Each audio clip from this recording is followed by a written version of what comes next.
जय सद्गुरु प्रो महाराज को जय। गुरु ब्रह्मा गुरुर्विष्णु गुरुदेवो महेश्वरः गुरु साक्षात् परब्रह्मं तस्मै श्री गुरुवे नमः। ओम नमो ब्रह्मादिभ्यो ब्रह्म विद्या सांप्रदायकर्तृभ्यो वंश ऋषिभ्यो महाभ्यो नमो गुरुभ्यः। सर्वोपप्लवरहिता प्रज्ञानगण प्रत्यगर्तो ब्रह्मैवाहमस्मि अहं पदार्थरहितः। गुरुवे सर्वलोकानां विषजे भवरोगिणां निधिये सर्व विद्यानां श्री दक्षिणामूर्तिये नमः। चराचरमतीतं च अचलपूर्णोपदेशिका श्री पूर्णानंद पुल्लयार्या सद्गुरुभ्यो नमो नमः। पूर्णबोधसुधानिधिं पूर्वपुण्यफलप्रदं वेदान्तानंद सद्गुरुं वेङ्कटरमणार्या गुरुं भजे। पूर्णानंद पुल्लयार्या पुत्ररत्न महागुरुं कृष्णानंद विभं देवं कृष्णमूर्ति नमो नमः। परब्रह्मानन्दवर्षिं परापरसमादर्शं ज्ञानाज्ञानतीतानन्द श्री अश्वत्थार्य नमोऽस्तु ते। सर्वकालाकालप्रत्यक्षं सर्वोत्तमसुशाश्रितं विरहितानन्दगुरुं वेङ्कटदासार्य गुरुं भजे। अस्मद्गुरुसमारम्भं कृष्णसान्दीपमाध्यमाम् ओङ्कारपीठपर्यन्तं वन्दे गुरुपरम्परम्। जय सद्गुरु प्रो महाराज को जय।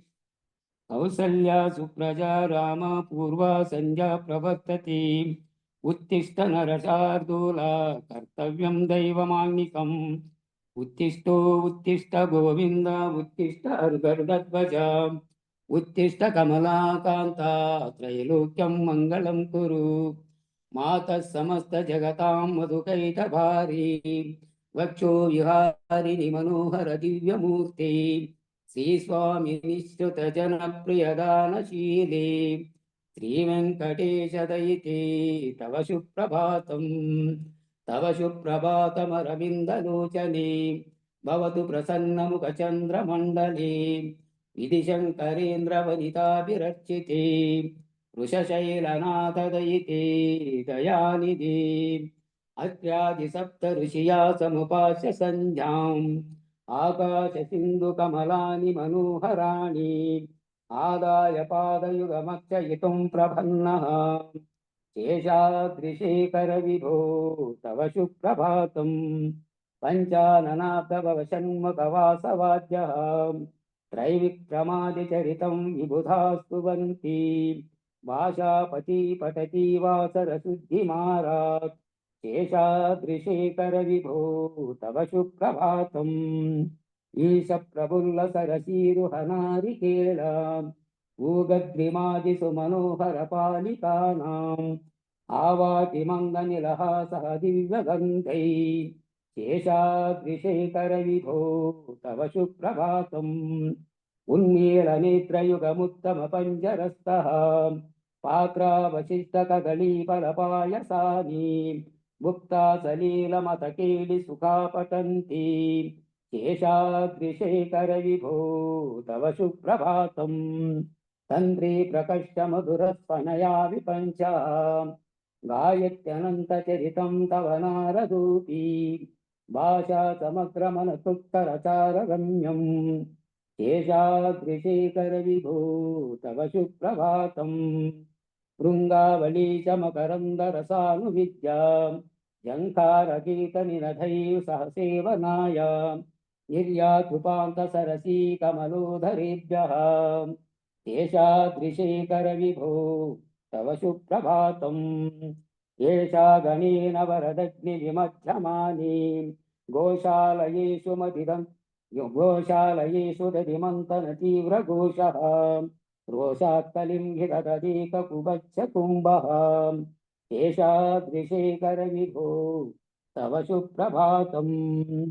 पद्मेशमित्रशतपत्रगतालिवर्गः हर्तुं श्रियं कुलवयस्य निजाङ्गलक्ष्यः वेरी निनादमिव दुःप्रतितीव्रनादम्। शेषाद्रिशेखर विभो तव सुप्रभातम्। श्रीमन्नभीष्टवरदाखिल लोकबन्धो శ్రీ శ్రీనివాస జగదీక దయైక సింధు శ్రీదేవతా గృహభుజాంతర దివ్యమూర్తి శ్రీ వెంకటాచలపతి తవ సుప్రభాతం స్వామి పుష్కరణికా పల్లవ నిర్మలాంగ శ్రేయోర్తిను హర విరంచి సనందనాద్య వారీ వసంతి వరనేత్ర హతోత్తమాంగ శ్రీ వెంకటాచలపతి తవ సుప్రభాతం శ్రీశేషశైల గరుడాద్రి వెంకటాద్రి నారాయణాద్రి వృషభాద్రి వృషాద్రిముఖ్యాం అత్యాం త్వదీయ వసతిరనిశం వదంతి శ్రీ వెంకటాచలపతి తవ సుప్రభాతం సేవాపరః శివ సురేశ శృశానుధర్మా రక్షోంబునాథ పవమానధనాదినాథః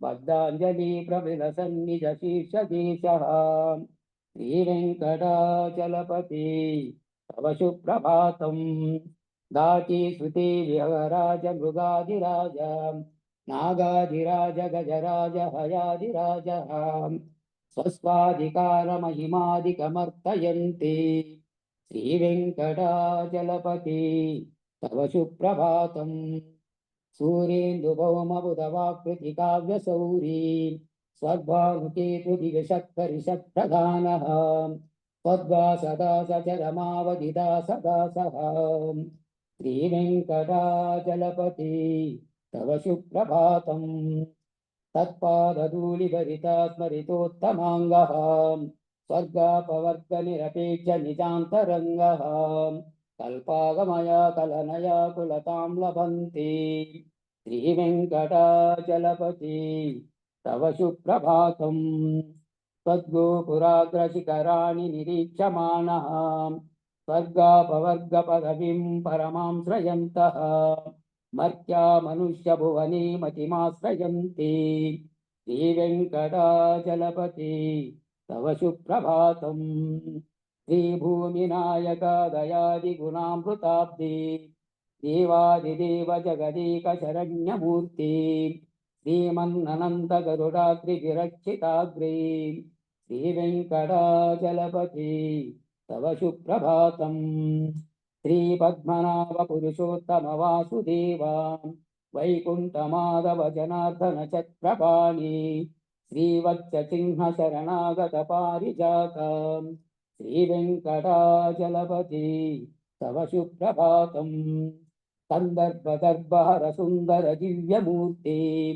కాంతాకుచాంబురుహ కుట్మలలోల దృష్టి కళ్యాణ నిర్మల గుణాకర దివ్య కీర్తి శ్రీ వెంకటాచలపతి తవ సుప్రభాతం మీనాకృతే కమటకోల నృసింహవర్ణిన్ స్వామిన్ పరస్వతపోదన రామచంద్ర శేషాంశ రామ యదునందన కల్కి రూప శ్రీ వెంకటాచలపతి తవ సుప్రభాతం ఏలాలవంగ గణసార సుగంధి తీర్థం దివ్యం వియస్సరతి హేమగతేషు పూర్ణం ధృద్వా చ వైదిక శిఖామణః ప్రవృష్టః తిష్టంతి వెంకటపతి తవ సుప్రభాతం భాస్వానుదేతి వికచాని సరోరుహాని సంపూరయంతి నినధైక కుబో విహంగః శ్రీ వైష్ణవా సతతామర్చిత మంగళాస్తి రామాశ్రయంతి తవ వెంకట సుప్రభాతం బ్రహ్మాదయస్సురవరా సమహర్షయస్తే సంతః సనందనముపస్తత యోగి వర్యా దామాంతికే తవ హి మంగళవస్తు హస్తః వెంకటాచలపతి తవ సుప్రభాతం లక్ష్మీ నివాస నిరవధ్య గుణైక సింధు సంసార సాగర సముత్తరణైక సేతు వేదాంత వేద్య నిజ వైభవ భక్త భోగ్యా శ్రీ వెంకటాచలపతి తవ సుప్రభాతం ఇత్తం వృషాచలపతిరిహ సుప్రభాతం ఏ మానవా ప్రతిదినం పఠితుం ప్రవృత్తః తేషాం ప్రభాత సమయే స్మృతిరంగభాజాం ప్రజ్ఞాం పరాత్త సులభాం పరమాం ప్రసూతిం శ్రీ వెంకటాచలపతి తవ సుప్రభాతం శ్రీ పూర్ణానంద పుల్లయార్య తవ సుప్రభాతం. శ్రీ వేదాంతానంద వెంకటరమణార్య తవ సుప్రభాతం. జై సద్గురు ప్రో మహారాజుకు జై. ఒక రెండు మూడు జాగ్రత్త స్వామి కృష్ణమూర్తి స్వామి స్వామి కృష్ణమూర్తి స్వామి హలో ఎందుకు స్వామి దేవతా ప్రార్థన మీరు సుప్రభాతం చెప్పడం మన గురు పరంపరలో ఉంది కదా, ఇదంతా చెప్పకూడదు మనం అసలుకి. ఇంత టైం వేస్ట్ కదా స్వామి. ఈ పరంపరలో ఏదంటే చెప్పండి, కానీ ఇంకా మీరు దేవతా ప్రార్థనలోనే ఉంటారంటే చెప్పండి. చూడు వెంకటేశో, వెంకటేశో, గురువే మీ గురువుకి ఎప్పుడన్నా వినిపించినావా? ఇది మీ గురువుకి ఎప్పుడన్నా వినిపించిందంటే అప్పుడే చెప్పిండు వద్దని. చూడు శివయ్య స్వామి చెప్పేది కరెక్ట్. అన్ని వద్దు అన్ని లేవని చెప్పేది మనము. మళ్ళా ఇదంతా దీంట్లోకి తీసుకొచ్చి పెడితే ఎట్లా? అందులో జరిగిపోయింది ఇంకొద్దు కానీ ఇది గ్రూప్ లో పెట్టొద్దన్నా. ఇట్లా సంకల్పం వచ్చింది భాగవత కృష్ణదాస్ అడిగింటే చెప్పమని చూద్దామని. మార్పులు ఏమైనా చేశారేమో, భాగవత కృష్ణదాస్ గారిది ఉంది కదా, అదే పద్ధతిలో ఏమైనా రూపొందించారేమో అని అనుకోని చెప్పమని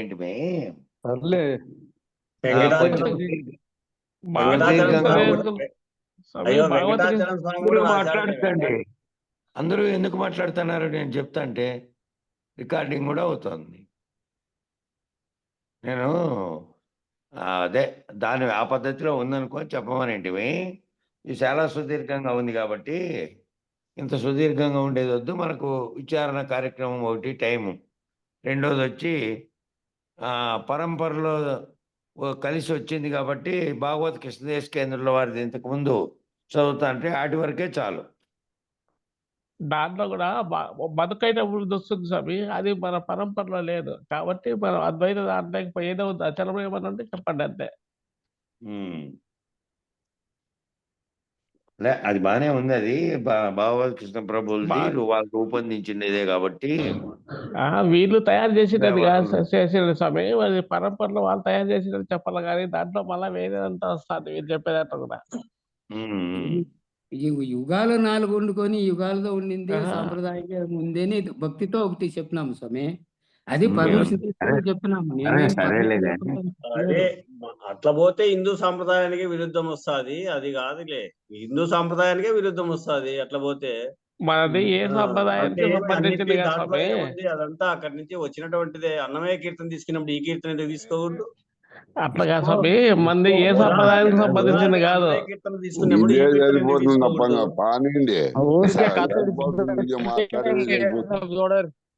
సరే వదిలేయండి స్వామి. సరేలే కానీ మామూలుగా దానికి ఉన్నటువంటి మనం పెట్టుకుంటాండేది ఇదేది అంతకుముందు చదువుతాంటమే దానికి సంబంధించినవే. భాగవత కృష్ణదేశ కేంద్రంలో సుప్రభాతం అని ఒకటి వస్తుంది కదా, అది దాన్నే పెట్టుకుంటే సరిపోతుంది.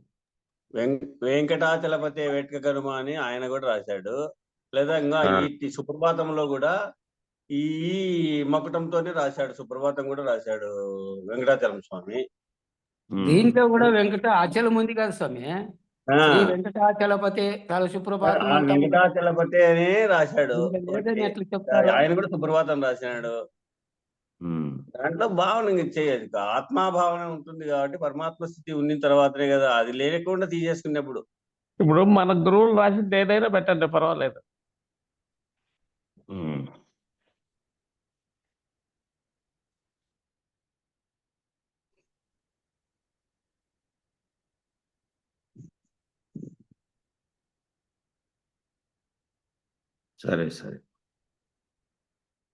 సరేలే, మీట్ చేసుకోండి.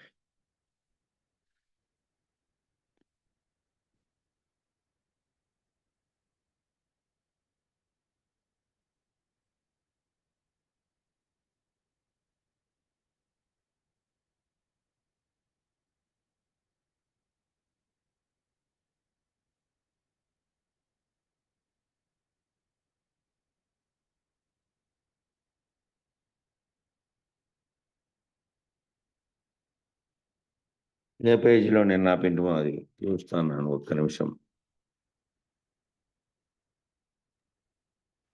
31లో అన్న 131. 131.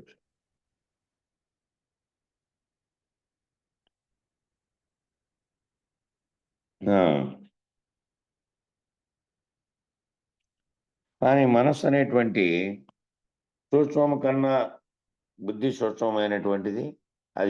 ఇదేమిటండి అంటే నిశ్చయాత్మకో బుద్ధి వివేచనాత్మనో మనః, ఇది సూత్రం. అంటే అర్థం ఏమిటి అంటే అటు వెళ్దామా ఇటు వెళ్దామా, నువ్వు అటు వెళ్ళొచ్చు ఇటు వెళ్ళొచ్చు. ఈ రకరకాల A to Z అనే ఆప్షన్లు ఇస్తుంది అది మనకు. నువ్వు ఎక్కడ వెళ్ళాలి, ఏం చేయాలనేది నిర్ణయించుకోవాల్సింది బుద్ధి. కాబట్టి మనసు ఏమో అది ఆప్షన్లు అన్నీ ఇస్తుంది. నీ మనసు ఎట్లా పోవాలా అనే దాన్ని బట్టి ఆప్షన్లు అన్నీ ఇస్తుంది. కాబట్టి ఈ ఆలోచన, నీకు వచ్చినటువంటి ఒక ఆలోచన ఏదైనా పుట్టగానే ఆ ఆలోచనను నెరవేర్చుకోవడానికి ఏ వైపుకు పోవాలి అనేటువంటి ఇవి వస్తాయి అన్నీ. ఆ ఆలోచన నెరవేర్చుకోవడానికి కావలసినటువంటి అవకాశాలు ఎన్ని ఉన్నాయనేటువంటిది నీ మనస్సు ఒకదాని తర్వాత ఒకటి తరంగాల వల్లే నీ ముందు ఉంచుతూ ఉంటుంది. కాబట్టి మనం ఏ పనినైనా చేయాలి అని అంటే ఎన్ని రకాలుగా ఆ పనిని నెరవేర్చుకోవచ్చో రకరకాల ఆప్షన్లన్నీ లెక్క చెప్తూ ఉంటుంది. కానీ వివేచనాత్మకో మనః అయితే వివేచన చేస్తే ఏమైందంటే ఏదో ఒక నిశ్చయం చేయాలి కాబట్టి, పని చేయాలి కాబట్టి, ఒకటి తినాలి కాబట్టి ఏం చేయాలి, ఏం తినాలని సాధారణ అంశంతో చెబుతున్నాడు. ఏం చేయాలి అనేది బీరకాయ, వంకాయ, కాకరకాయ ఏదైనా ఒకటి తినాలి అని అనుకున్నారు. ఏదో ఆ తినాలి అనే దానికి చాలా ఆప్షన్లు ఉన్నాయనుకోండి. ఎదురుగుండా అనేకమైనటువంటి అవి ఉన్నాయి. ఆ ఎదురుగుండా ఉన్నాయి దాంట్లో మనసు అనేది అనేక వైపులకు లాగుతుంది. కాబట్టి దాన్ని నిర్ణయించుకోవాల్సినటువంటి నిశ్చయాత్మకో బుద్ధి అనేటువంటిది పనిచేస్తే తప్ప నిర్ణయం జరగదు. నీ బుద్ధి ఒకటి నిర్ణయిస్తే తప్ప పని జరగదు. నిజానికి మానసిక వికలాంగులు అన్న వాళ్ళల్లో ఈ బుద్ధి లోపం కూడా వచ్చేసింది. మానసిక వికలాంగులు అనే వాళ్ళలో ఈ బుద్ధి లోపం వాళ్ళు నిర్ణయించుకునేటువంటి స్థితిలో లేరు. వేరు వైకల్యాలు ఉన్నప్పుడు శరీరంలో ఏవైతే ఈ అంగాలు పనిచేయవో ఆ విధంగా పనిచేయకుండా, ఆ విధంగా ఏ విధంగా శరీరంలో అంగాలు పనిచేయవో అట్లా బుద్ధిలో గనక మా మెదడులో కనుక వాళ్ళకి కొంచెం వైకల్యం ఏర్పడింది అనుకోండి, ఇక వాళ్ళకి ఏమవుతుందంటే మానసిక వైకల్యం అది. కాబట్టి బుద్ధి వివేచన అనేది ఉండదు వాళ్ళకి. బుద్ధి వివేచన లేనటువంటి స్థితిలో ఉంటుంది. అందువల్ల ఏం చేస్తారు వాళ్ళు, ఒక మనసు లోపమే కాకుండా బుద్ధి లోపం కూడా కలగడం వల్ల వివేచన అనే నిర్ణయం అనేది చేయలేరు వాళ్ళు.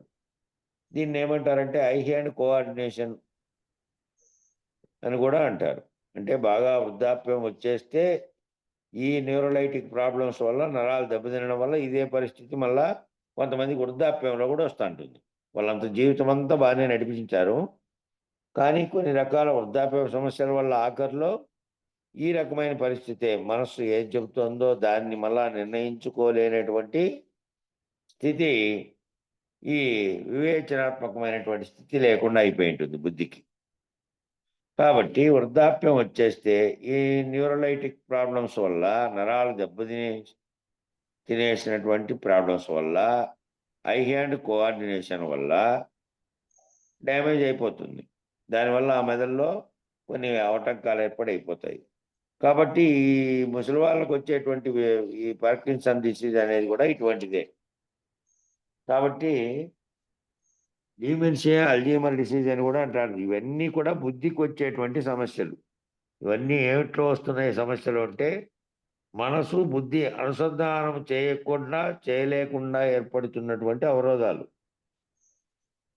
ఆ అవరోధాలు ఏర్పడితే ఏమవుతుంది, ఇవన్నీ బుద్ధికి వచ్చే సమస్యలు ఏర్పడితే వీటిల్లో ఏమవుతుందంటే బుద్ధి కేంద్రము అనేది డ్యామేజ్ అవుతుంది. ఎప్పుడైతే అది దెబ్బతిందో అప్పుడు ఏ పనిని సక్రమంగా చేయడానికి కావలసినటువంటి నిర్ణయాత్మకమైనటువంటి జ్ఞానం పనిచేయదు. అంటే జ్ఞాన వ్యవస్థలోనే ఇప్పుడు 3-4 అంశాలు చెప్పుకున్నాం. జ్ఞానాన్ని తెలుసుకునే అవస్థలోనే 3-4 అంశాలు చెప్పుకున్నాం. శబ్ద, స్పర్శ, రూప, రసగంధాత్మకమైనటువంటి మాట ఒకటి, మనస్సు అనే మాట ఒకటి, బుద్ధి అనే మాట ఒకటి. ఈ శబ్ద, స్పర్శ, రూప, రసగంధాలు అనేటువంటి 4 గంధము అనేటువంటి 5 రకాలైనటువంటి పంచతన్మాత్రల యొక్క మూట ఉంది ఒకటి. ఆ మూటలోనే మనస్సు అనే మూట ఒకటి, ఆ బుద్ధి అనే మూట కూడా ఒకటి. ఇవన్నీ జ్ఞాన పరిధిలోనే ఉన్నాయి. ఇవన్నీ సూక్ష్మ స్థితిలో ఉన్నాయి. అవన్నీ సక్రమంగా పనిచేస్తేనే నువ్వు నిర్ణయం చేయగలుగుతావు. అవన్నీ సక్రమంగా పనిచేయకపోతే నువ్వు నిశ్చయాత్మక స్థితిలో పనిచేయలేవు. వీటన్నిటి సర్వమును పనిచేయించగలిగే స్థితిలో ఉన్నటువంటిదేమో బుద్ధి, మనస్సు. అవి నిర్ణయాత్మక స్థితిలో లేకపోతే ఇవి పనిచేయవు. అవి ఏం పెడుతుంది? ఇవన్నీ సూక్ష్మంగానే ఉన్నప్పటికీ ఇవన్నీ సక్రమంగా పనిచేస్తే నువ్వు నిర్ణయం చేయగలుగుతావు. పొయ్యి మీద పాలు పెట్టావు, ఎక్కడో ఆలోచిస్తుంటావు అనుకో, ఏమైపోతుందంటే ఆ పాలు పొంగిపోతాయి. నువ్వు పక్కనే ఉన్నావు కానీ ఏమైందంటే అది ఆబ్సెంట్ అయింది. మైండ్ ఆబ్సెంట్ అయినటువంటి పరిస్థితి అక్కడ లేదు. అక్కడ బుద్ధి లేదు. బుద్ధి ఎక్కడో విచారణకు పోయింది. నువ్వు ఆలోచించిన మనస్సు యొక్క ఏది ఆలోచించిందో ఎక్కడో ఆలోచిస్తుంటే దాని వైపుకు పోయింది. ఏదో వ్యాకులతకు లోనైంది. ఏదో అంశాన్ని గురించి విచారణ చేస్తోంది. అది పోయి మళ్ళా వెంటనే ఏమైందంటే వాస్తవికమైనటువంటి స్థితిలో పనిచేయడం లేదు అది. కాబట్టి అట్లే చాలామంది కొత్త కోడలకు పరీక్ష ఏం పెడతారంటే, కూరగాయలు తరగడము, అత్తగారు మాట్లాడుతూ ఉంటే కోడలు మాట్లాడుతూ కూరగాయలు తరగాలి, ఈ వెదకడము, మాట్లాడితే చెయ్యి తెగిపోతుందేమో అనే భయం. ఎందుకనంటే దృష్టి అక్కడ పెట్టకపోతే, దృష్టి ఎక్కడైతే పెట్టావో, ఏ పని చేస్తున్నావో అక్కడ దృష్టి పెట్టకపోతే ఆ తరిగే వంకాయ బదులు వేలు తెగుతుంది, చాలా ప్రమాదం వచ్చేస్తుంది. కానీ అత్తగారు మాట్లాడకుండా ఉండదు, మాట్లాడుతూ ఉంటుంది. అంటే ఆ ట్రైనింగ్ అంతా అదే అన్నమాట. శిక్షణ అంటే ప్రయత్నపూర్వకంగా నువ్వు నిశ్చల బుద్ధిని సంపాదించాలి. ప్రయత్నపూర్వకంగా అయినా నిశ్చలంగా ఉండే బుద్ధిని సంపాదించాలి. ఇంద్రియాలన్నింటినీ అప్రయత్నంగా సామాన్య స్థితిలో ఆటోమేటిక్గా పనిచేయించాలి. ఇంద్రియాలన్నింటినీ కూడా ఆటోమేటిక్గా పనిచేసేటటువంటి ట్రైనింగ్ ఏంటంటే, ఒక ట్రైనింగ్ ఏదైతే పనిచేసింటామో దానికి అలవాటు చేసింటామో అవి చేసుకుంటూ పోతుంటాయి. కాబట్టి అప్పుడు వేరే పని, మెదడు వేరే రకంగా పోయి పక్కకు ఆలోచిస్తున్నప్పటికీ, పక్కన విచారణ చేస్తున్నప్పటికీ, ఈ ఆల్రెడీ అవయవాలకు అలవాటు చేసినటువంటివి వాటి పని అవి చేస్తూనే ఉంటాయి, ఏ ప్రమాదానికి లోను కాకుండా. ఏంటంటే దానికి ట్రైనింగ్ ఇచ్చినట్టు అయిపోయింది. కాబట్టి ప్రయత్నపూర్వకంగా నిశ్చల బుద్ధిని సంపాదించాలి. ఇంద్రియాలను అప్రయత్నంగా డ్రైవర్ కదా, అన్ని అవయవాలతో పని చేస్తూ ఉంటాడు. మళ్ళా పక్కన మనిషి మాట్లాడిస్తే మాట్లాడుతూ ఉంటాడు. ప్రమాదం లేకోకుండా నడిచేటువంటి స్థితిగా ఉంటాడు. ఆటోమేటిక్గా పనిచేయాలి, మెషిన్ లాగా పనిచేయాలి. ఈ శరీరం ఒక చిన్న యంత్ర వ్యవస్థ లాంటిది. శరీరం అనేది ఒక యంత్ర వ్యవస్థ లాంటిది. మనస్సు అనేటువంటిదేమో సూక్ష్మమైనటువంటి ఆ పని చేస్తున్నటువంటి శరీరం ఆటోమేటిక్గా పనిచేసేటువంటి యంత్ర వ్యవస్థ లాగా ఉంది. దీన్ని పనిచేస్తున్నటువంటిదేమో శబ్ద, స్పర్శ, రూప, రసగంధాత్మకమైనటువంటి జ్ఞానం. దాన్ని పనిచేస్తున్నటువంటిది ఏది అంటే మనస్సు అనేటువంటిది, సూక్ష్మమైనటువంటి ఇంద్రియం. దానిని పనిచేస్తున్నది ఏంటి అంటే బుద్ధి అనేటువంటి నిశ్చయాత్మక జ్ఞానం. ఒకదానికోటి ఇవి అనుసంధానమై ఉన్నాయి. బుద్ధి అనే నిశ్చయాత్మక జ్ఞానం వీటన్నిటిని పనిచేస్తుంది. కాబట్టి చూడండి ఎంత వ్యవస్థ ఏర్పాటు చేయబడి ఉందో మానవ ఉపాధిలో. ఎంత సమర్థమైనటువంటి వ్యవస్థ మన చేతిలో ఉన్నప్పటికీ దీనిని బహిరంగము వైపుకే వాడుకోగలుగుతున్నామంటే ఎంత అసమర్థులమో ఆలోచించండి. ఇదంతా బహిర్విషయాలపైన, ప్రపంచపు విషయాలపైన, బాహ్యంగా ఉన్నటువంటి విషయాలపైన ఆలోచిస్తున్నాము, చేస్తున్నాము. ఇంత వ్యవస్థ అంతా మానవునిలో ఉంది. మానవుడు అంతరిక యజ్ఞము అని మొన్న 2 రోజులు వచ్చింది దాని గురించి. ఆ ఆంతరిక యజ్ఞం వైపుకు కనుక కదిలితే తన గురించి తెలుసుకోగలడు, తన ఆత్మను గురించి తెలుసుకోగలడు, పరమాత్మను గురించి కూడా తెలుసుకోగలడు. కాబట్టి తనలోనికి చూసుకోకుండా బాహ్యమైనటువంటి వాటి వైపుకి ఎక్కువ చేస్తున్నాడు. ఇంత వ్యవస్థ ఏర్పాటు చేసి ఇంత సమర్థమైనటువంటి వ్యవస్థ మన చేతిలో ఉన్నప్పటికీ బహిరంగం వైపుకు, ప్రపంచక విషయాల వైపుకు, బాహ్యంగా ఉండేటువంటి విషయాల వైపుకే పోతున్నాం. కాబట్టి ఏం చేయాలి? ఎంత అసమర్థతగా ఉంది. కాబట్టి ఈ రకమైన ఈ సమర్థత ఎక్కడుంది? మరి సమర్థత దేని వైపు నీలేకి నువ్వు చూసుకొని నువ్వు ఈ జన్మలు అనేక జన్మలు లక్షలాది కోట్లాది జన్మలతో జన్మించుకుంటూ అనేక జన్మల తర్వాత మానవ రూపంలో మానవ జన్మ ఎత్తినావు కాబట్టి ఇక్కడ ఈ విశ్లేషణ చేసుకొని విచారించగలటువంటి బుద్ధి వివేచనా శక్తి కలిగినటువంటి మానవుడు కాబట్టి ఈ రకమైన వ్యవస్థ ఏది కూడా వేరే రకమైనటువంటి ఇతరాలకి లేవు. ఈ రకమైన వ్యవస్థ ఏది కూడా అమీబా నుంచి మనిషి వరకు ఉన్నటువంటి జంతుజాలములకు లేదు. ఒక్క మానవుడికి తప్ప ఇతర అమీబా నుంచి జంతుజాలాలకన్నిటికీ లేదు ఇది. వాటికి మనోవికాసం, బుద్ధి వికాసం లేవు అవి. కాబట్టి ఎన్నో ఏళ్ళ నుంచి, లక్షల జన్మల నుంచి అవి అట్లాగే జీవిస్తున్నాయి. వాటికి విశ్లేషణాత్మకమైనటువంటి విశ్లేషణ చేసుకోగలిగినటువంటి విచారణ చేసుకొని తర్కించే శక్తి లేవు వాటికి. మానవునికి అది ఉంది.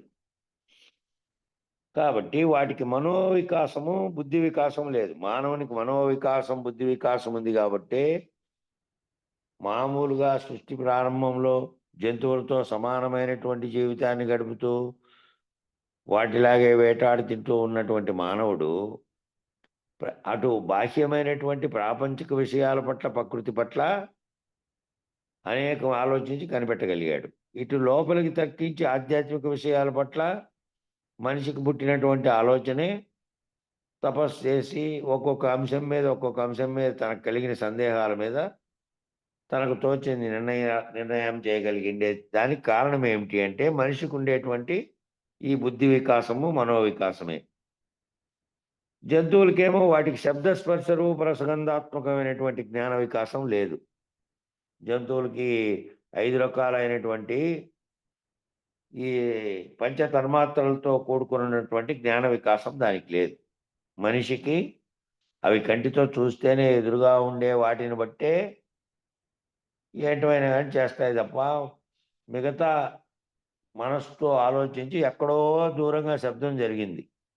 మనిషి ఆ శబ్దం దేనికి సంబంధించి ఎక్కడ జరిగిందో ఇక్కడుండి ఊహించగలిగినటువంటి శక్తి ఉంది. దానికి అదంతా లేదు. దానికి పోతున్నది, నడుచుకుంటూ పోతుంది. గోడ అడ్డం వచ్చింది అనుకో, దాన్ని అది ఎగిరిపోలేదు కాబట్టి నిలబడిపోతుంది. దానికి ఏం ఉపాయాలు ఎతకదు.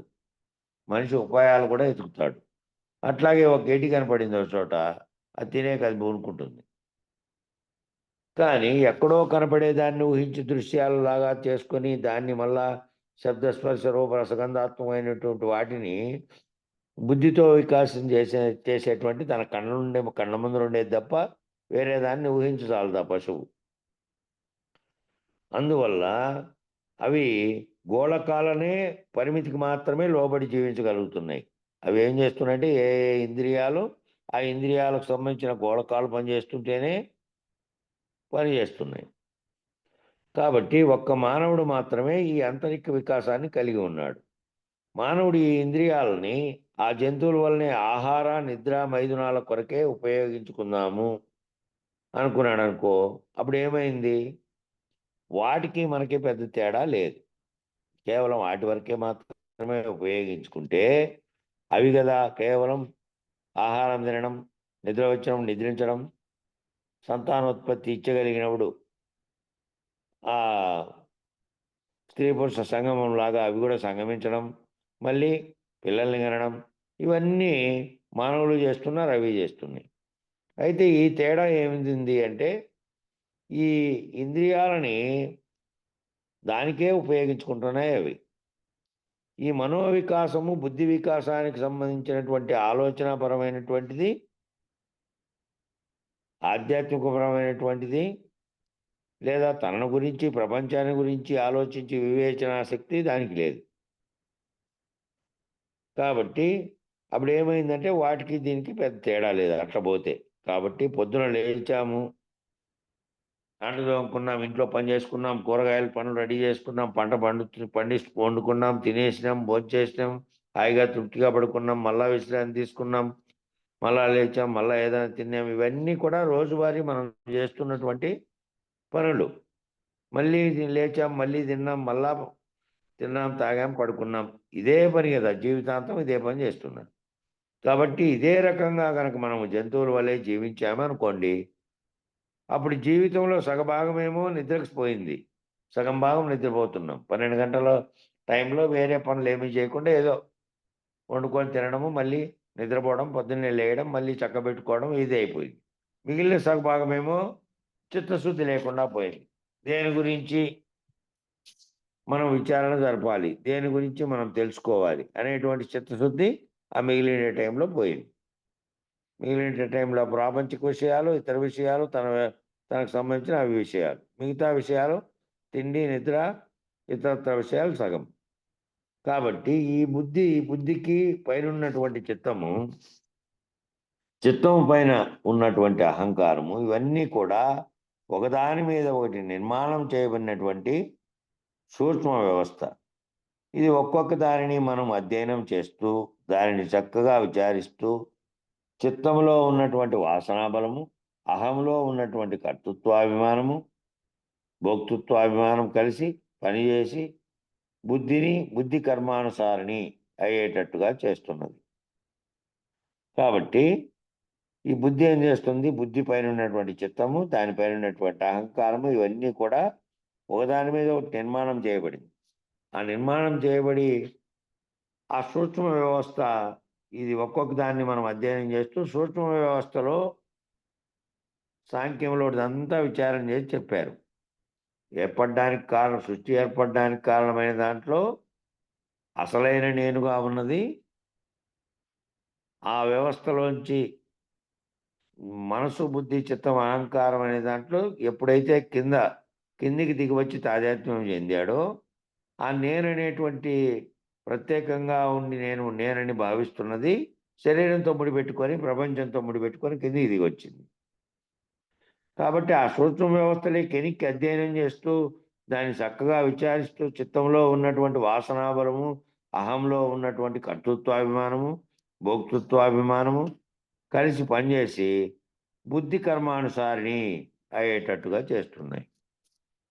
బుద్ధి చేసినటువంటి ఏమి కర్మ చేయాలనిపించిందో ఆ కర్మం ఏ విధంగా చేస్తున్నారో ఆ బుద్ధి కర్మానుసారిణిగా అయ్యేటట్టు చేసింది.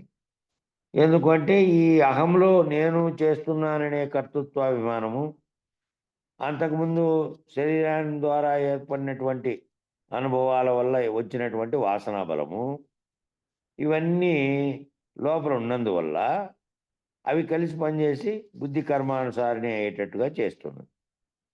ఈ సూక్ష్మమైనటువంటి బుద్ధిని నడిపేటటువంటి ఇంతకంటే సూక్ష్మమైనటువంటిది కర్మ బలము, కర్మ ఫలము. కర్మ చేయాలనేటువంటి ఒక బలము, కర్మ చేసినందువల్ల వచ్చే ఫలము. అది త్రిగుణాత్మకమైనటువంటిది, అది 3 గుణాలతో కూడినటువంటిది అది. కాబట్టి చక్కగా 3 గుణాలని విచారణ చేయాలి. 3 గుణాలని బాగా విచారణ చేసి మళ్ళా వాసనాత్రయాన్ని, శరీరత్రయాన్ని, అవస్థాత్రయాన్ని, గుణత్రయాన్ని, కాలత్రయాన్ని బాగా విచారణ చేయమంటున్నాడు. ఏమిటి? వాసనాత్రయము, లోకవాసన, దేహవాసన, లోకవాసన, శాస్త్రవాసన అని 3 రకాల వాసనలు చెప్పారు. ఆ వాసనాత్రయాన్ని బాగా విచారణ జరపాలి. శరీరత్రయాన్ని స్థూల శరీరం, సూక్ష్మ శరీరం, కారణ శరీరం, ఈ శరీరత్రయాన్ని 3గా పూర్తిగా విచారణ చేయాలి. అట్లాగే అవస్థాత్రయాన్ని జాగ్రత్త, స్వప్న, సుషుప్తి అవస్థలు, 3 అవస్థలని కూడా బాగా లోతుగా విచారణ చేయాలి. అట్లాగే గుణత్రయాన్ని 3 రకాల గుణాలు కూడా, ఏవి? సాత్విక, రజస్, తమో గుణాలు. 3 గుణాలు కూడా మన దాకా మన విచారణలో వచ్చినాయి. రజోగుణం ఉన్నప్పుడు ఏ విధంగా ప్రవర్తిస్తాడు, తమో గుణంగా ఉన్నప్పుడు ఏ విధంగా ప్రవర్తిస్తాడు, సాత్వికంగా ఉన్నప్పుడు ఏ విధంగా ప్రవర్తిస్తాడు, వేదాంత ఆధ్యాత్మికపరమైనటువంటి విచారణ చేయడానికి ఏ విధంగా సాత్విక గుణంలో స్థిరపడితే తెలుసుకోగలుగుతాడు. ఆ తర్వాత అదే సాత్విక గుణంతో సహా గుణత్రయాల విషయం తెలుసుకున్న తర్వాత గుణాలతో కూడే ఈ జగత్తు వచ్చింది కాబట్టి విచారణ జరిపేదంతా కూడా దాని మీద జరిపి మళ్ళా గురువాక్యంతో సహా 3 గుణాలను త్రిగుణరహితంగా మారినప్పుడు ఆ 3 గుణాలు లేకుండా ఉన్నటువంటి స్థితిలోకి విచారణ ద్వారా తెలుసుకోగలుగుతాడు. అట్లా గుణత్రయాన్ని, కాలత్రయాన్ని 3 కాలాలు అనేటివి ఏర్పడినాయి. 3 కాలాలు గతము, వర్తమానము, భవిష్యత్తు. ఈ కాలత్రయాన్ని ఈ విధంగా 3 ఉన్నటువంటి వాటిని అన్నిటినీ విచారణ చేయాలి. 3 ఏవేవైతే ఉన్నాయో ఆ 3 వాటిని విచారణ చేయాలి. దీనిని త్రివుత్కరణము అంటారు. త్రివుత్కరణం 3 పనులు 3 ఉంటాయి. ఒకదానికి ఒకటేమో కారణం ఉంటుంది, దానికి కార్యరూపం ధరించడానికి ఒకటి ఉంటుంది, కార్యరూపం ధరించిన తర్వాత వచ్చే ఫలితం ఒకటి ఉంటుంది. ద్వంద్వములు ఏ విధంగా ఉన్నాయో అట్లా 3 ఉన్నటువంటి త్రిపుటులు ఇవి. ఈ త్రిపుటులను విచారం చేసి ఈ విధంగా విచారం చేసిన తర్వాత త్రివుత్కరణము అనేటువంటిది బ్రహ్మ విద్య అనే పుస్తకంలో విస్తారంగా వర్ణించబడింది. ఈ త్రివుత్కరణం అనేటువంటిది బ్రహ్మ విద్య అనేటువంటి పుస్తకంలో విస్తారంగా చర్చించబడింది. బ్రహ్మ విద్య అనే పుస్తకం మనం ప్రింట్ తీసుకొని, అంటే ఎప్పుడో దాదాపు ఒకటేమో పూర్వం 100 సంవత్సరాల క్రితం ఎవరో రాసినారు, ఒకటి మాత్రం వీళ్ళే మన నిర్భయానంద స్వామి వాళ్ళే వీళ్ళ ఆశ్రమంలో తయారు చేసినటువంటిది ఒకటి, ఆ వాళ్ళది ఒకటి ఉంది. వాళ్ళు దాని వివరంగా ఇచ్చారు. ఇది ఇప్పుడు ఈ పుస్తకం పద్ధతిలోనే వచ్చిన పద్ధతిలో ఇచ్చారు. అక్కడక్కడ శ్లోకాలను ఉదహరించినప్పటికీ సులభంగా అర్థమయ్యే పద్ధతిలో వివరించారు. దాంట్లో ఈ త్రివుత్కరణం అనేటువంటిది బ్రహ్మ విద్య పుస్తకంలో విస్తారంగా చర్చించబడింది. వీలైనన్ని త్రిపుటులని మనం బాగా అధ్యయనం చేయాలి. వీలైనటువంటి ఈ త్రిపుటులన్నింటినీ బాగా అధ్యయనం చేయాలి. ధ్యానము, ధ్యాస, ధ్యేయం. జ్ఞానము, జ్ఞాత, జ్ఞేయం. ధ్యానం చేయడం అనేది ధ్యానం దేని మీద చేస్తున్నామో ఆ ధ్యాస దేని మీద పెట్టుకొని చేస్తున్నామో అది ధ్యానం. మళ్ళీ దాని ధ్యేయం ఏమిటి, ఆ ధ్యానం చేస్తున్నందువల్ల వచ్చే ఫలితమేమో ధ్యేయం. జ్ఞానం అనేది అంటే తెలివి. దాన్ని ఎవరు జ్ఞాత చేస్తున్నాడు, ఆ జ్ఞానం పొందుతున్నటువంటి జ్ఞాత, ఆ జ్ఞానం ద్వారా పొందినటువంటి ఏదైతే తెలియబడిందో జ్ఞేయము, అది తెలియబడినటువంటి విషయం. అలా ప్రతిదీ త్రిపుటిలోనే ఉంది. ప్రతిదీ కూడా ఈ త్రిపుటి అనే దాంట్లోనే ఉంది. సమస్త సృష్టి కూడా త్రిపుటిలోనే ఉంది. సమస్త సృష్టి అంతా కూడా ఈ త్రిపుటి అనే దాంట్లోనే ఉంది. శక్తిత్రయము, ఇచ్ఛాశక్తి, క్రియాశక్తి, జ్ఞానశక్తి. అట్లాగే త్రిమూర్తులు, బ్రహ్మ, విష్ణువు, రుద్రులు. ఇలా అధిదైవతంలో త్రిమూర్తులు ఉన్నారు. అలాగే తాపత్రయములు, ఆధ్యాత్మికము, ఆదిదైవికము, ఆది భౌతికము. అట్లాగే రుణత్రయము, దైవ రుణము, ఋషి రుణము, శాస్త్ర రుణము, దాన్నే పితృరుణం అన్నారు. ఈ రకమైనటువంటి త్రిపుటులు అనేకంగా ఉన్నాయి. ఈ రకంగా ఒక్కొక్కటి చక్కగా విచారణ చేస్తూ బుద్ధి బలాన్ని పెంచుకునేటటువంటి సమర్థతని మానవుడు పొందాలి. ఈ విధంగా విచారణ చేస్తూ పొందాలి. విచారణ బలం చేత మాత్రమే మానవుడు బుద్ధి బలాన్ని పొందుతున్నాడు. మిగిలినవన్నీ కూడా సహకార ధర్మాలు. మిగిలినవన్నీ సహకరించేటువంటి సహకార ధర్మాలు. విచారణ మాత్రమే విచారణ చేస్తూ పోతేనే, విచారణ చేయడం వల్లనే వాళ్ళు ఈ రకమైనటువంటి ఆధ్యాత్మిక పద్ధతిలోనూ మరియు ఇతర పద్ధతుల్లో కూడా విచారణ చేస్తూ పాశ్చాత్య దేశాల్లో ఈ రోజు సాధించినటువంటి అభివృద్ధికి సంబంధించినటువంటి ఆలోచనలు ఆ రోజే 1000 సంవత్సరాల క్రితం వాళ్ళు వ్యక్తపరిచినారు కానీ మిగతా మానవులంతా దాని గురించి అంతగా అప్పుడు పట్టించుకోలే. ఆలోచన చేసి ఇప్పుడు ఉండే గ్రంథాల ప్రకారం ఇప్పుడు జరిగినటువంటి మార్పుల్ని మనం వెనక్కి ఆలోచన చేస్తే వేల సంవత్సరాల క్రితం ఈ అంశాలన్నింటినీ ఆనాటి ఋషులంతా ఈ అంశాలను టచ్ చేసి ఈ అంశాలలోకి వెళ్ళి ఈ అంశాల మీద విచారణ చేసి చెప్పిన వాళ్ళే. కాబట్టి బుద్ధి బలాన్ని పెంచుకునేకి వాళ్ళకి ఆ విధంగా ఒక్కొక్కటి నిర్ణయాత్మకంగా బయటికి రావడానికి కారణమైనటువంటివన్నీ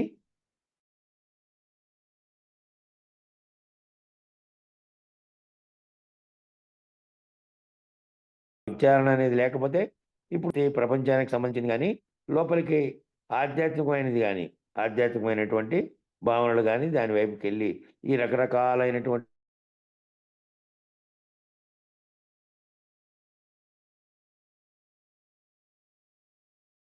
కారణమైనది. మొదట్లో కేవలం ఇస్తోందని, ప్రకృతి కొన్ని అవసరాలు తీరుస్తోందని అటువైపు చూసి దాన్ని మొక్కి ఇంక మళ్ళా అట్లా ఒక్కొక్కటి ఒక్కొక్క శక్తిలో ఉంటుందని, అగ్నిలో ఉంటుందని ఇలా ఒక్కొక్క దాని నుంచి చేసుకుంటా పోయిండే మానవుడే కదా విచారణ చేసి మళ్ళా ద్వైతము, విశిష్టాద్వైతము, అద్వైతము, అచలము ఈ రకమైనటువంటి సిద్ధాంతపరమైనటువంటివన్నీ రావడానికి కారణం విచారణ చేత బుద్ధి యొక్క బలాన్ని పెంచుకుంటూ సమర్థత పొందినటువంటి మానవుడు అట్లే విచారణ చేసుకుంటూ అనేకమైనటువంటి విషయాలని తన మేధస్సులోనే కనుక్కోగలిగాడు, విచారించి వివరించగలిగాడు. దాన్ని విచారణ చేసిన వాళ్ళు వివేచన శక్తితో ఇది ఉండొచ్చు అనే ఉద్దేశంతో ఒక్కటొక్కటిగా వచ్చినాయి. అట్లా లోపలికి విచారణా బలం అనేది ఉంది కాబట్టి ఈ మిగిలినటువంటి మిగిలిన ఈ మానవుడు బుద్ధి బలమే ముఖ్యమైనది. మిగిలిన బలాలన్నీ కూడా సహకార ధర్మాలు, దానికి సహకరించేటివి. అంటే ఏమిటంటే ఎప్పుడు పొద్దున్న నుంచి రాత్రి దాకా విచారణ ఒక్కటే చేస్తుంటే ఆహారాన్ని వదిలేస్తే ఏమైపోతుంది? ఆహారం అనేది కావాలి కదా శరీరానికి. ఆహారాన్ని వదిలేస్తే సరిపోతుందా? తప్పునైనా ఒక సర్కస్లో సింహాన్ని లోపరుచుకోవాలంటే మనలో ఉన్నటువంటి క్రూర మృగాన్ని, మనలో ఉన్నటువంటి సాధు మృగాన్ని లోపరుచుకోవాలి. భయపెడితేనేమో సాధు జంతువు, భయపడితే సాధు జంతువు, భయపెడితేనేమో క్రూర జంతువు. వీళ్ళిద్దరూ ఉన్నారు, భయపెట్టేవాడు, భయపడేవాడు. ఇద్దరు, ఒకటి క్రూర జంతువు, ఒకటి సాధు జంతువు. ఈ రెండు ఉన్నాయి, ఇద్దరు ఉన్నాయి. కాబట్టి మన లోపల అన్ని జంతువుల లక్షణాలన్నీ సమర్థవంతంగా కలిగిన మానవుడు ఒక్కడే. మానవుడిలోనే అనేక లక్షణాలు, ఈ జంతువులకు ఉన్నవన్నీ క్రూరమైనవి, తర్వాత భయపడేటివి అన్నీ ఉన్నాయి దీంట్లోనే. కాబట్టి అన్ని జంతువుల లక్షణాలు ఉన్నాయి దాంట్లోనే, మానవుల్లో ఉన్నాయి.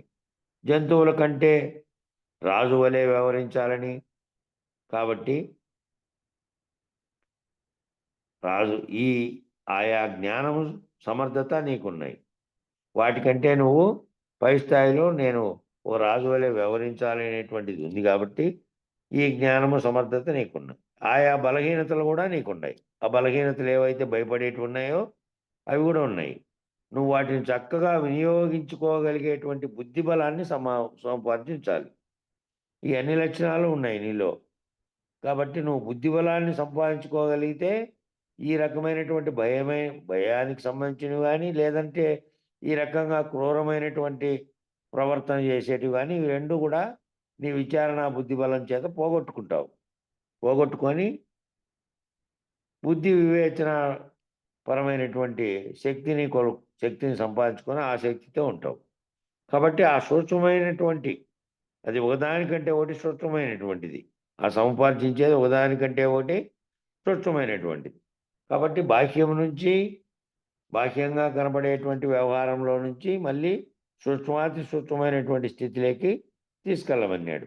ప్రతిదానికి ఒకటి స్థూలంగా కనపడుతోంది, దానికి సూక్ష్మంగా వెనకాల గోళకాలు పనిచేస్తున్నాయి, దానికి సూక్ష్మంగా వెనకాల వాటి అవయవాల యొక్క అధిదేవతలు పనిచేస్తున్నాయి, వాటి వెనకాల మళ్ళీ అట్లా సూక్ష్మ స్థితిలోకి తీసుకుంటూ వెళ్తే ఏదైతే వ్యక్తికి ఈ విధమైనటువంటి ప్రకాశాన్ని కలగజేస్తూ ఆత్మస్థితిలో ఉందో, ఆ ఆత్మ అనే చోటికి సూక్ష్మమైనటువంటి సూక్ష్మీకరించుకుంటూ పోతే తెలుస్తుంది. అట్లాగే బ్రహ్మాండాన్ని అంతటిని సూక్ష్మీకరించుకుంటూ దాని యొక్క తన్మాత్ర స్థితికి ఏదైతే శక్తిని ఇస్తోందో దాన్ని తెలుసుకుంటూ పోతే సమిష్టిగా ఉన్నటువంటి పరమాత్మ అనేది తెలియబడుతుంది.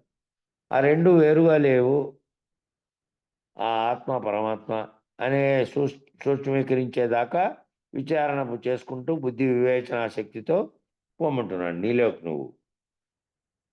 కాబట్టి సూక్ష్మమైనటువంటి దానిని సూక్ష్మంగానే పట్టుకోవాలి. స్థూలంగా పట్టుకుందామంటే జరిగే పని కాదు. స్థూలంగా వస్తువును పట్టుకున్నట్టు ఒక వస్తువుని చేసి ఆ వస్తువు తీసుకొచ్చి ఓ దాంట్లో పెట్టి పైన బిరడా పెట్టి మూత పెట్టేసినట్టు కాదు. వస్తువును పట్టుకున్నట్టు వస్తువును దాచినట్టు కాదు. లేదా దీన్ని పట్టుకోవడము అనే విషయానికి పోతే ఆకారం కలిగి దాన్ని పట్టుకుంటున్నావు. ఇది ఇట్లా పట్టుకునేది కాదు. మనసు బుద్ధి దానికి ప్రకాశం ఇస్తున్నటువంటి ఆత్మజ్ఞానం వైపు పోవాలి అంటే అది పట్టుకొని ఒక చోట ఉంచేది కాదు. సూక్ష్మాతి సూక్ష్మమైనటువంటి దాని గురించి సూక్ష్మంగానే ఈ విచారణ ద్వారా పట్టుకోవాల్సిందే తప్ప స్థూలంగా ఉండే వస్తువును పట్టుకున్నట్టు కాదు ఇది. కాబట్టి దీనికి ఉదాహరణ ఎలా చెబుతారంటే, దానికి ఉదాహరణ ఏ విధంగా చెప్తారంటే, బియ్యాన్ని బాగు చేయడం ఉంది. సరాసరి ఒడ్లు తెచ్చి వండుకుంటామా? ఒడ్లు తెచ్చి వండుకోవడానికి పనికిరావు. పొలంలో ఒడ్లని తూర్పారబట్టడం, అక్కడ ఉన్నటువంటి బాగు చేయడం, ఎంత బాగు చేసినా ఒడ్లలో ఇంకా మట్టి పెరలు రాళ్ళు వస్తూనే ఉంటాయి. మళ్ళా తీసుకొచ్చి అవి జల్లించి మళ్ళా వాటిని ఆరబోసిన వాటిని మిల్లుకు తీసుకెళ్ళి పట్టించాము. మిల్లుకు పట్టించిన తర్వాత కూడా వాటిల్లో ఇంకా పొట్టు మిగిలే ఉంది. మళ్ళా జల్లెడ పెట్టాం. మళ్ళా జల్లెడ పెట్టాక మళ్ళా మిల్లుకు పట్టాం. మళ్ళా జల్లెడ పెట్టాం. ఈ రకంగా అన్నీ చేయగా బాగు చేయగా తవుడు నూకలు అన్నీ పోయి మంచి బియ్యము వచ్చినాయి. ఇవన్నీ బోంగా మంచి బియ్యం వచ్చినాయి. ఇన్ని పనులన్నీ చేయంగా ఇప్పుడు దానికి కూడా ఓ మిషన్ కనిపెట్టేసినాడు మానవుడు.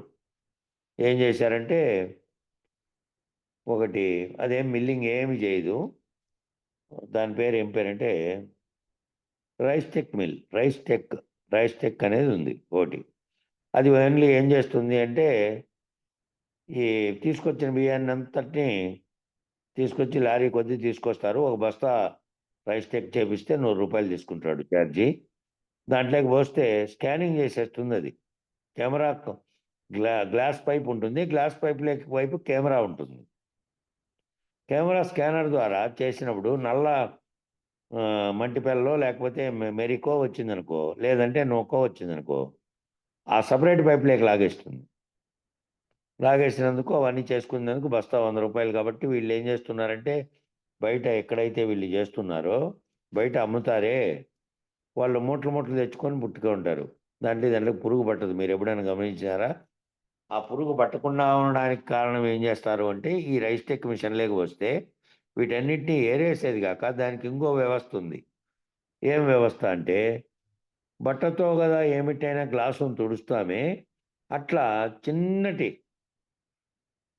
రబ్బర్తో కూడినటువంటి బ్రష్ తుడిచేస్తుంది దాని మీద ఉండేటువంటి బియ్యపు గింజ మీద ఉన్నటువంటి దేన్ని అంటే తౌడుని తుడిచేస్తుంది. తౌడుతో సహా పోయి వచ్చింటాయి ఆ రైస్ టెక్ మిల్లుడు ఆడినేటివి. 100 రూపాయలు ఎక్కువ తీసుకొని వాడు అక్కడ చేపించుకొని వస్తాడు. ఎందుకంటే స్టాక్ పెట్టుకోవడానికి, పురుగు రాకుండా ఉండడానికి. ఎప్పుడైతే తౌడు అనేది దూలిపోయిందో అందులో ఉత్పత్తి అయ్యే పురుగు లేదు. ఇంకా ఆ రైస్ టెక్ మిల్లులు కూడా వచ్చినాయి. ఇప్పుడు ఈ పని అంతా మనుషులు చేసేవాళ్ళు ఒకప్పుడు. కాబట్టి మానవుడు ఏం చేస్తుంటాడు, ఏ విధంగా అయితే పని తగ్గిపోయి ఇంకో రకమైన పని ఏ విధంగా చేయాలో దానిని కనిపెడుతూ ఉంటాడు అనమాట, బాహ్యంగా ఉండేవాడు.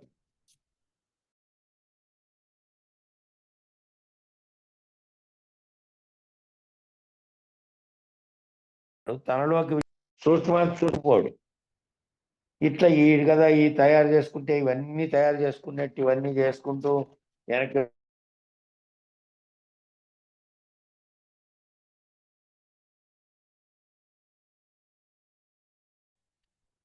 అట్లా పంటలు పెట్టింటే మంటిపిలో నుంచి ఉత్పత్తి చేసి మనం దాన్ని అంతా దాని తర్వాత పొట్టు శుద్ధి చేసి ఉండే బెల్లం అవి తయారు చేసి మళ్ళీ పురుగులు పడితే పురుగులు క్లీన్ చేసి అన్ని రకాలుగా చేసి తెచ్చుకొని ఇంటికి తెచ్చి వండుకొని తింటున్నాం.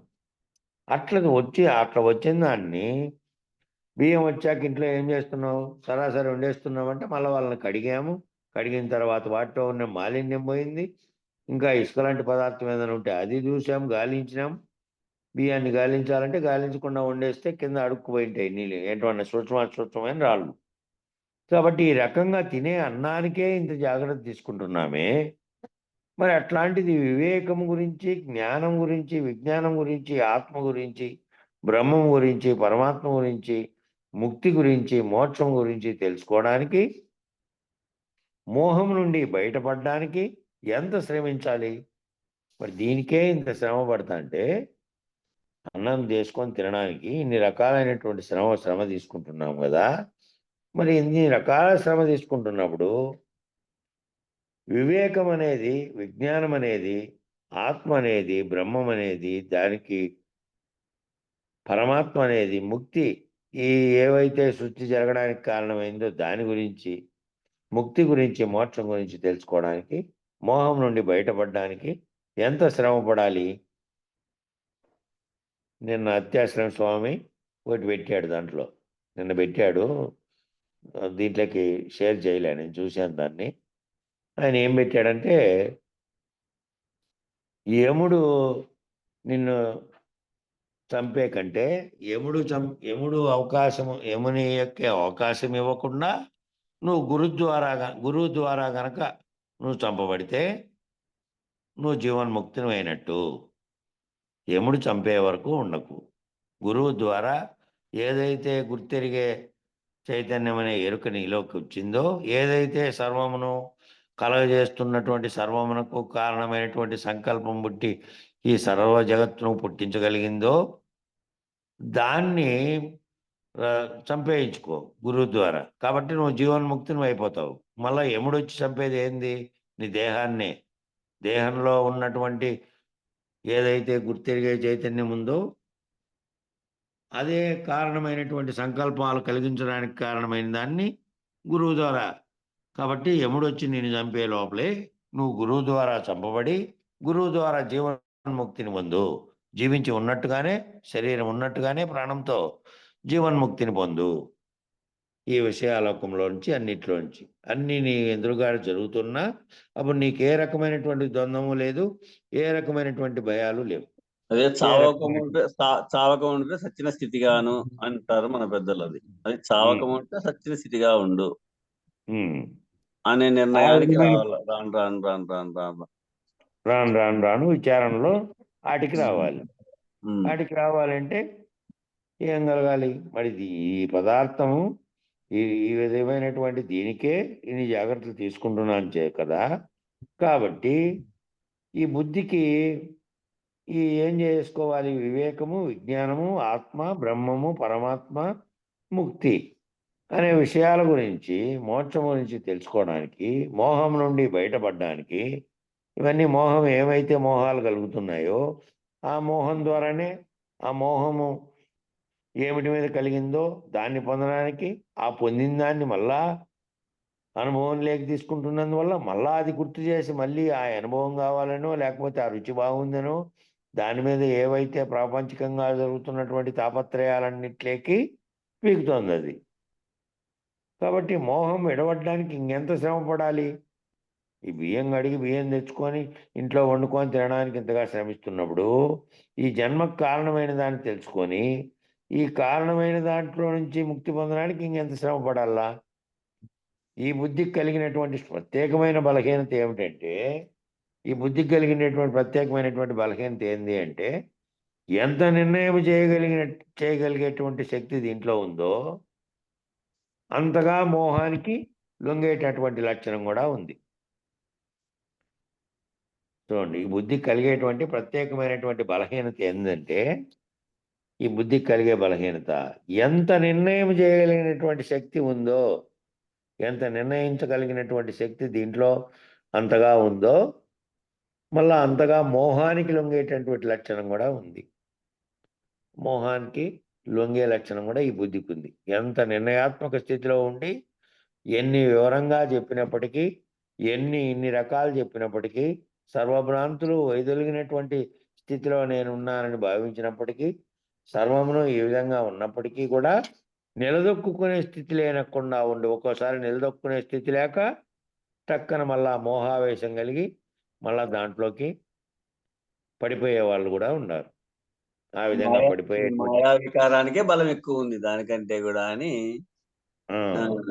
వెంకటాచలం స్వామి ఒక సాట ఉపన్యాసాల్లో చెప్పింది. ఈ మాయా వికారానికే బలం ఎక్కువ ఉంది దానికంటే, ఈ బలాన్ని జయించి దాటుకునేటువంటి ప్రయత్నం చేయాలా అని. ఏమీ అంతవరకు ఏమీ లేదు, ఈ సర్వము లేనిదని తెలుసు. సర్వము లేనిదని స్థితిలో నుంచి గురువాక్యం చేత తాను పొంది తాను అన్నీ చెప్పగలుగుతున్నాడు. అన్నీ చెప్పగలిగి విశ్లేషించి అన్నిటినీ నిర్ణయాత్మకమైనటువంటి స్థితిలోకి వచ్చినప్పటికీ కూడా ఏదో ఒక చోట ఏదో బలహీనతలు అంగబెడుతూ ఉంటుంది. ఈ ఉద్యోగులకు ఏం చేస్తారంటే, ఇప్పుడు పలానా ఉద్యోగి చిక్ తప్ప, పలానా ఉద్యోగి తప్ప అని అంటే పోయి లంచంతో ప్రయత్నం చేశాడనుకో, కాలేదనుకో వేరే రకమైనటువంటి మోహాలు కలిగించే ప్రయత్నం, లేదంటే వేరే రకమైనటువంటి ఆఖరికి ఏం చేసేది, వాళ్ళ భార్య ద్వారా, వాళ్ళకి కావాల్సిన వస్తువుల ద్వారా, ఇంకోరి ద్వారా ఎవరైతే ఆయన్ని ప్రభావితం చేయగలుగుతారో ఆయన ద్వారా ప్రయత్నం చేస్తారు. మళ్ళా అది కూడా కాలేదనుకో, ఇంకే రకంగానూ వాడు వినేవాడు కాదనుకో, దౌర్జన్యము మళ్ళీ, లేదంటే వారిని రాజకీయంగా బెదిరింపజేయడం, ఏదో ఒకటి చేసి చేస్తాడు. ఏదో ఒకటి చేస్తే ఏమవుతుందంటే దానితో భయపడి ఎందుకు ఈ తలకాయ నొప్పి అనేటువంటి వాళ్ళు భయపడతారు. మా మిత్రుడు కొంచెం చాలా గట్టి అయినటువంటి వాడు. మా మిత్రుడు అంటే మా ఉద్యోగ కాలంలో మిత్రుడు, చదువుకునేటప్పుడు కానీ నాకంటే 10 ఏళ్ళు చిన్నవాడు ఆయన. అందరము ఒక దాంట్లో ఈ మధ్యనే సంవత్సరం క్రితమే డిప్యూటీ కలెక్టర్గా ప్రమోషన్ వచ్చి పోయి కొంతకాలం అన్నా పనిచేద్దాం మనం పుట్టిండే రాయలసీమలో అని చెప్పి వచ్చాడు అనంతపురం. వస్తే పోయిన సంవత్సరం, గత సంవత్సరం వేరే ప్రభుత్వం ఉండి కదా, ఓ 3 నెలలు 4 నెలలు గడిచిందో లేదు, తీవ్రమైనటువంటి రాత్రింబోళ్ళు నిద్ర కూడా పట్టలేనటువంటి రకరకాల ఒత్తిళ్ళు. ఏమిటిది ఇది లాస్ట్ స్టేజ్లో, ఇంకా 2-3 ఏళ్ళలో రిటైర్ అయ్యే స్టేజ్లో అని చెప్పి ఈ ఒత్తిళ్ళన్నీ ఎందుకు, ఈ భరించకపోతే ఈ పనులు జరగవు, లేదంటే మనకు ఏదో ఒకటి రిమార్క్ కలుగుతుంది, మళ్ళీ ప్రమోషన్కు అన్నిటికీ ఇప్పుడు ఇబ్బంది అని చెప్పి అన్ని స్టేజ్ల్లో తట్టుకొని నిలబడగలిగేవాడు కూడా అంతకుముందు సీరియస్ స్థాయిలో నిలబడ్డాడు. ఒకసారి వైఎస్ రాజశేఖర రెడ్డి బతుకున్నప్పుడే తీవ్రమైన బెదిరింపులకు కూడా లొంగకుండా, అట్లాంటి వాడు కూడా ఆఖరి స్టేజ్లో వద్దులే నాకు ఈ తలకాయ నొప్పి అని చెప్పి 1 నెల లీవ్ పెట్టేసుకొని మళ్ళీ ఆ తర్వాత ఎక్కడో ఖాళీ ఉంటే వెళ్ళిపోయాడు. దాంట్లోకి కాకుండా లూప్ లైన్లోకి, అంటే జిల్లా డిప్యూటీ కలెక్టర్గా ఉండకుండా ఆ క్రీడా ప్రాధికార సంస్థ అనే ఒకటి సంస్థ ఉంటే ఆ సంస్థకు అధిపతిగా వెళ్ళిపోయాడు. ఇట్లా రకమైనటువంటివి ఎంత నిర్ణయాత్మకమైన, ఎంత బలమైన దాన్ని కూడా బలహీనతలు అనేటివి వచ్చి పీకడానికి ప్రయత్నం చేస్తాయి, భయపెడతాయి, అన్నీ చేస్తాయి.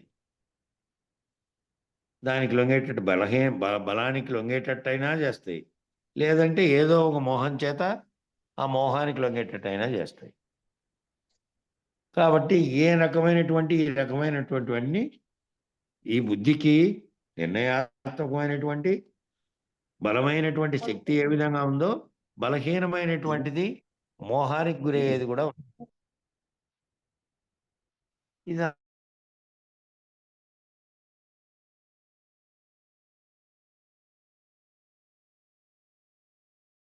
ఈ విచారణ అనేదాన్ని దీనికి ఏర్పడుతున్నటువంటి అన్నిటినీ స్థూలం కాటువంటి సూక్ష్మం దాకా ఒక్కొక్కటి తెగ్గొట్టుకుంటూ వెళ్తేనే, తెగ్గొట్టుకొని వెళ్ళిన తర్వాత కూడా అక్కడ నిలబడగలిగేటువంటి ఆ స్థితిలో నిలబడగలిగేటువంటి స్థితిలో ఉంటేనే ఈ జీవన్ముక్తి పొందుతాడు, జీవన్ముక్తుడుగా పోయేటువంటి స్థితిలోకి వస్తాడు. కాబట్టి గురువాక్యాన్ని నిరంతరము అనుకునే స్థాయికి పోవాలంటే ముందు బుద్ధిలో ఏర్పడుతున్నటువంటి ఈ మార్పులన్నిటినీ నిర్ణయించుకోగలిగి, ఈ మార్పులన్నిటినీ విచారణ వివేకం ద్వారా దీనన్నిటినీ తెలుసుకొని వివేకం ద్వారా తొలగించుకుంటూ పోతే తప్ప ఈ మోహం నుంచి విడబడలేదు. బలమైన శక్తి ఎట్లుందో దీనికి బుద్ధికి బలహీనమైన శక్తి కూడా, బలహీనంగా దానికి మోహానికి గురయ్యే శక్తి కూడా దీనికే ఉంది. కాబట్టి అక్కడ ఈ విచారణ బలం చేత ఈ బుద్ధిని కనుక దాటగలిగిన వాళ్ళు ఎవరైనా ఉంటే విచారణ చేత ఈ బుద్ధిని కనుక దాటగలిగిన వాళ్ళు ఎవరైనా ఉంటే వాళ్ళు బుద్ధిని దాటిన తర్వాత బుద్ధి కన్నా సూక్ష్మమైనటువంటి మహత్తత్వము ఆ వెంటనే మళ్ళా సర్వవ్యాపక స్థితి వచ్చేస్తుంది.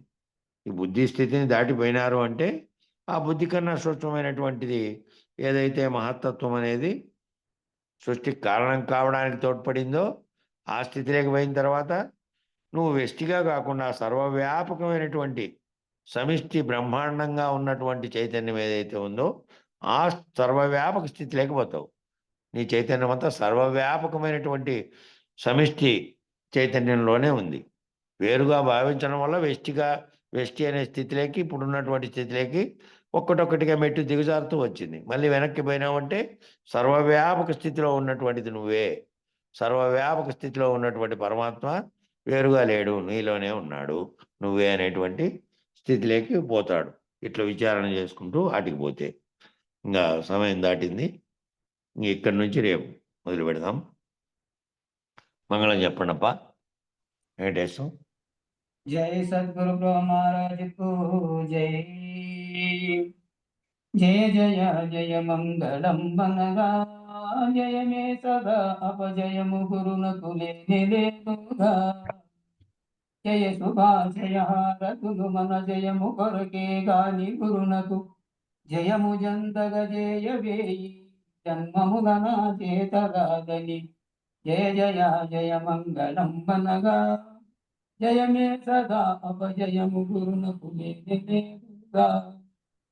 మంగళం గురుదేవాయ మహనీయ గుణాత్మనే సర్వలోక శరణ్యాయ సాధు రూపాయ మంగళం మంగళం మంగళం. జై సద్గురు బ్రహ్మ మహారాజ్ కు జై. జై శ్రీ వెంకటాంబ సమేత శ్రీ పూర్ణానంద పుల్లయార సద్గురు బ్రహ్మ మహారాజ్ కు జై. జై వేదాంతానంద వెంకట రమణార సద్గురు బ్రహ్మ మహారాజ్ కు జై.